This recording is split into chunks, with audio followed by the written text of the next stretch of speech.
How do you install precast panels? Now, this type of construction does not have any columns or beams, it's just load bearing walls.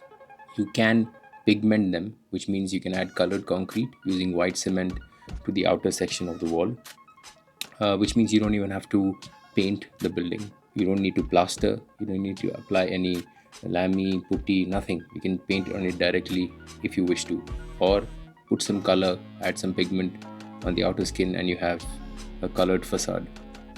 And the inside is usually kept gray because people like to change the colors of their interiors once in a while, so it's left gray. You will see such an example now how the installation is done of a pigmented precast panel, which is a pigment from the outside. There's insulation in the middle to control the temperature inside the building, and the inside, which is just normal concrete, gray concrete.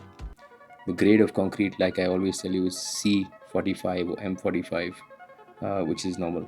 And you have reinforcement mesh in both these skins. There is a pin that connects the two layers with the sandwich in between, which is the polystyrene board. So here it is. If you are somebody serious about starting a precast factory, you should visit the Precast Summit in Goa, the link of which is in the bio. If you do not want to attend that, let us know what you want us to answer in the comment section below, and we'll try our best to answer every question in a video or in the comment section itself.